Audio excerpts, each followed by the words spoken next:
طيب تعالى اقولك بقى، لو انتي ما عندكيش مضرب كهربائي وعايزه تعملي الكريم شانتيه في البيت هتعملي ايه؟ هتجيبي مثلا كوبايه كده من الكريم شانتيه. مش قصدي تعمليها في البيت، قصدي تعمليها في الخلاط. طب احنا ما عندناش كبه والاغلبيه ما عندهمش قصدي مضرب.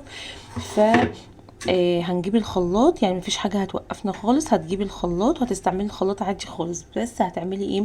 هتجيبي مثلا كوبايه كده من كريم شانتيه تحطها هنا في في الخلاط.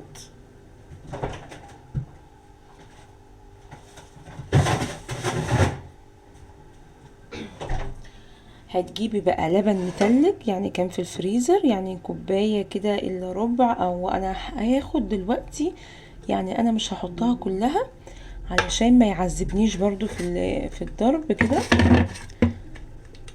هحاول كده اشوفه هيظبط الدنيا ازاي. ايوه، انا ما حطيتهاش كلها اهو، يعني يا دوب تغطيه كده.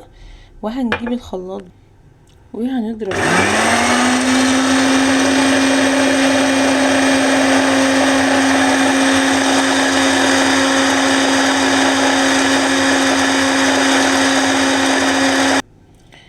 انا لقيته تقيل شويه فحطيت شويه لبن كمان. احلى حاجه ان انت تحطي حبه بحبه، ما تحطيش كله مره واحده علشان انت اللي هتتعبي.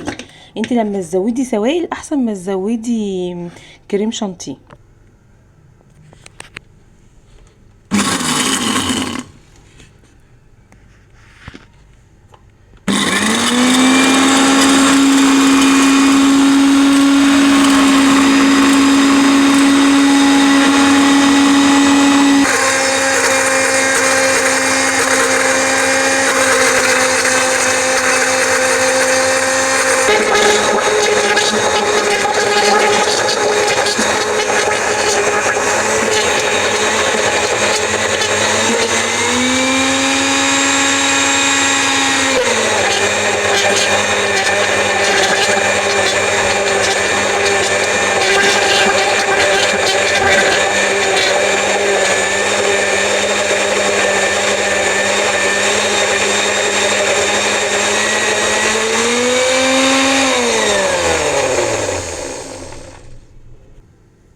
شايفين كده القوام حلو ازاي؟ بس انا لسه هضربه كمان، يعني انا لسه هخلطه قوي.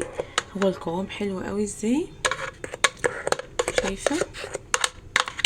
بس لقيت شويه تحت كده لسه بودر، فهضربه كمان ضربه كده وبعد كده هوريهولكم في النهايه.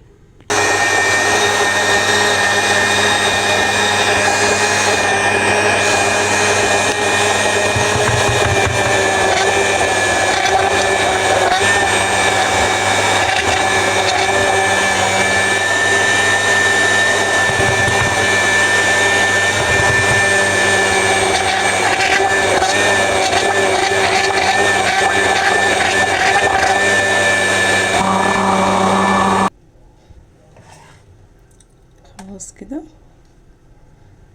يعني والله قوامها حلو خالص، يعني مش شرط مضرب خالص عشان تستعمليها، عشان تعمليها. وهنحطها في الفريزر شوية، يعني نص ساعة كده ولا حاجة، ونرجع نستعملها عادي خالص، مفيش اي مشكلة. وعملت كمية حلوة خالص اهي. يعني لو عايزة تستعمليها دلوقتي مثلا كمية وتشيل الباقي في الفريزر، بعد كده تبدأي تخلطيه خلطة وتستعمليه عادي، يعني ضربة واحدة كده يا دوب يفك وخلاص، اوكي مفيش اي مشكلة. بس كده كده خلاص، ده الكريم شانتيه. شايفين القوام؟ يعني لا تقولي لي مضرب، شايفين؟ لا تقولي لي بقى مضرب ولا تقولي حاجه. شايفه ماسك نفسه ازاي؟ وكمان انا ما حطيتهوش فتره طويله في الفريزر، يعني والله ما كملش حاجه، يعني ما كملش نص ساعه. وقوامه حلو قوي قوي، جميل اهو. استعمليه بقى في كل وصفاتك وما تخليش حاجة توقفك خالص. يعني ايه، ان شاء الله الدنيا سهلة وان شاء الله كله بينفع، مفيش حاجة تقف على حاجة بإذن الله طول ما احنا مع بعضينا بإذن الله. ادي قوام حلو قوي. بتمنى ان انتوا تجربوا الوصفة دي وان شاء الله تعجبكم بإذن الله. والسلام عليكم ورحمة الله وبركاته.